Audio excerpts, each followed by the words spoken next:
One super essential part of the Italian culture, you might ask? The coffee, or should I say, il caffè. And this lesson right here is extremely important because you need to be able to go to Italy and say, un caffè e un cornetto per favore. If you're a native English speaker and you're new to learning Italian and you want to be able to dive deep into conversations and say more than just ciao, then click the link in the description for a free workshop with me where we go over all the steps needed so that you can become conversational and get to know people.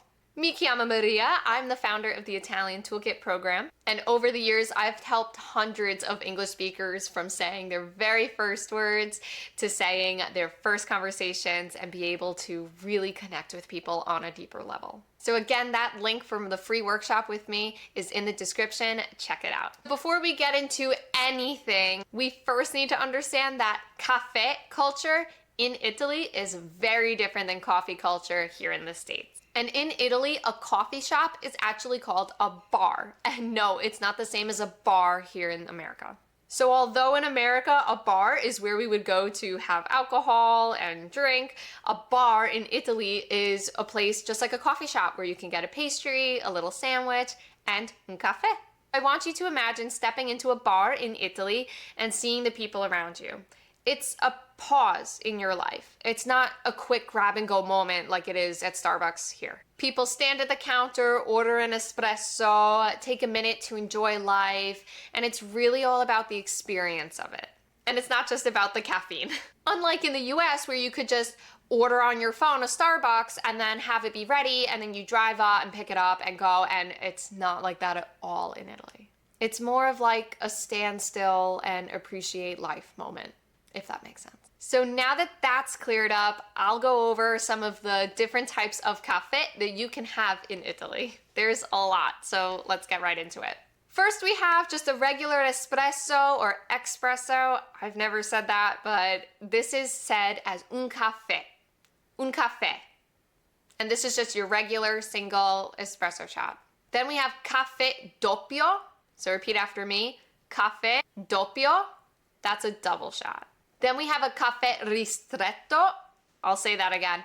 Caffè ristretto. And that one has a little less water, so it's a stronger single shot. Then sort of the opposite of that is called a caffè lungo. Caffè lungo. And that's an espresso with a little bit of more water, so it's less concentrated.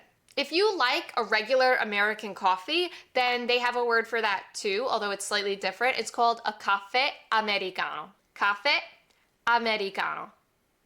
And the reason it's called a caffè americano is because it is just a watered down espresso. Almost what a coffee is. Then we have the caffè macchiato. Caffè macchiato. This is an espresso with just a small splash of milk. Macchiato in Italiano means stained or spotted, so it makes sense that this is a caffè with a stain of milk. Then the opposite of a caffè macchiato is a latte macchiato, and I'm sure you've heard of this one before. With a latte macchiato, we are taking the milk and staining it with a little bit of espresso as opposed to the other way around. Then of course we have our caffè latte. Caffè latte. This is what you actually think of when you get a latte at Starbucks. Now, if you go to Italy and you order a latte, if you know what I'm gonna say, comment below. But if you go to Italy and you order a latte, guess what you're gonna get? You're gonna get a glass of milk, because latte in Italiano significa means milk. So if you want a latte, meaning a caffè latte with espresso in it, the one that you would get here in the States, then you have to make sure that you say a caffè latte. Otherwise, you'll just get a big glass of milk. Last but not least, we have our cappuccino. Cappuccino. A cappuccino is made with equal parts of espresso, steamed milk, and foam. It's a common breakfast choice in Italy, and do not order it after 11 a.m. because you will be judged. And honestly, this rule applies to any milk-heavy drink.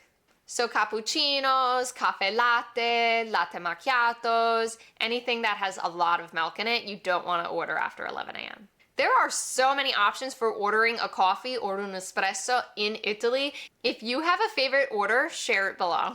And of course I can't make a video without actually telling you how to order a coffee, right? So here's a few simple phrases that you can use to ask. This one's really simple. We would just say, posso avere un caffè? Can I have a coffee? The next one is similar. It's vorrei prendere un caffè? I would like to have a coffee. And then of course there's the really simple one, which is just prendo un caffè. Prendo un caffè, which means I'll take a coffee or I'll take an espresso. And remember, when I say coffee here, they don't particularly have like American coffee in Italy. So when I say coffee, I mean espresso. And if you really just want to sound like a local, then you just say un caffè, grazie. Or un caffè macchiato, grazie. You just say your order and grazie. Or per favore, which means please. Now, some of us do enjoy a little bit of sugar in our coffees or espressos. So for that, we would just say caffè con zucchero. Con zucchero, which means with sugar. So for example, I could say, posso avere un caffè con zucchero? Posso avere un caffè con zucchero? Can I have an espresso with sugar? And of course, many of us enjoy having a little something to eat with our espresso. So to order an espresso with a croissant, which is a very common request in Italy, you would say, prendo un caffè e un cornetto, grazie. I'll say it slower. Prendo un caffè e un cornetto. Grazie. I'll have a coffee and a croissant. Thanks. And if you want to enjoy your coffee or espresso at the bar, you would say al banco. So you could say un caffè al banco. Or to make it even more simple, you could just say un caffè al bar. And to order it to go, you could just simply say un caffè da portare via. Un caffè da portare via. Grazie. As you can see, coffee culture is very different in Italy than it is here in North America. And I hope these phrases have been helpful so that when you go to Italy, you can order a coffee and partake in the culture perfectly. If you happen to be going to Italy sometime soon and maybe you'll be sharing an espresso with somebody and you want to be able to really get to know someone and have a deeper conversation with them, then my free lesson in the description below is perfect for you because we go over pronunciations, basic phrases, how to make mistakes, how to be confident, all the things that you would need for a situation like that.